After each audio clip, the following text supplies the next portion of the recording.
Hey everyone, welcome back. আজকে আমি একটা ক্রিস্পি ক্রাঞ্চি চিকেন রেসিপি করব। চলুন শুরু করা যাক। একটা প্যানে পানি গরম করে নিয়েছি, এর মধ্যে আমি লবণ দিয়েছি আর দিয়ে দিচ্ছি হাফ চা চামচ আদা বাটা এবং হাফ চা চামচ রসুন বাটা।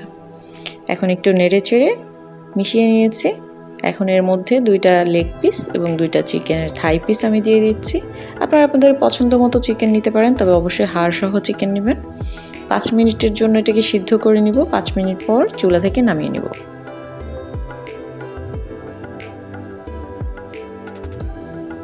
অন্য একটা পাতিলের মধ্যে আমি 3টা আলু সিদ্ধ করে নিয়েছি।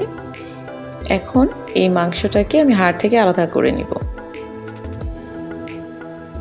আলাদা করা হয়ে গেছে। এখন হাড়গুলোকে একটু রেখে দিব আলাদা একটা জায়গায়। চিকেনটাকে আমি খুব ভালো করে ছোট ছোট করে টুকরা করে নিব, শ্রেড করে নিব আর কি। এখন আলুটাকে ম্যাশড করে নিয়েছি। আলুর মধ্যে চিকেন দিয়ে দিচ্ছি। এর মধ্যে 2 চা চামচ ময়দা অথবা বেসন দিয়ে নিতে পারেন। লবণ দিয়ে দিচ্ছি। গোলমরিচের গুঁড়া হাফ চা চামচ ভাজা জিরার গুঁড়া দিয়েছি। আপনারা এখানে আপনাদের পছন্দ মতো যে কোনো মশলা ইউজ করতে পারেন, তবে আমি যেহেতু বাচ্চাদের জন্য বানাচ্ছি তাই অত বেশি মশলা ইউজ করিনি। এর মধ্যে হালকা একটু পানি বা যেই চিকেন সিদ্ধ করেছিলাম সেই সিদ্ধ পানি এখানে দিয়েছি। দিয়ে এটাকে ডোয়ের মতো মথে নিব। মথা হয়ে গেছে। এখন এই ডো থেকে আমি চপের মতো করে বানিয়ে নিব। চপের মাঝখানে একটা হাড় দিয়ে এটাকে একটা লেগ পিসের মতো আকার দিব।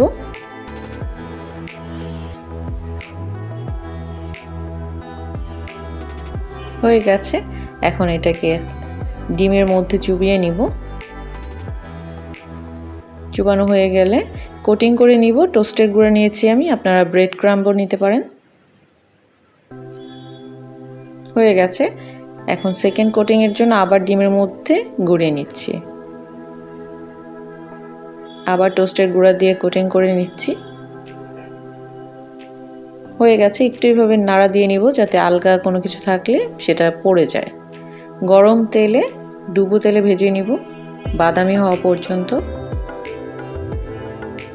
বেশি সময় লাগবে না, অল্প সময় হয়ে যাবে। আর ভেতরে যেহেতু সব কিছু রান্না করাই আছে, সেদ্ধ করাই আছে, সো শুধুই ব্রাউন কালার হয়ে গেলে এটাকে আমরা নামিয়ে নিব।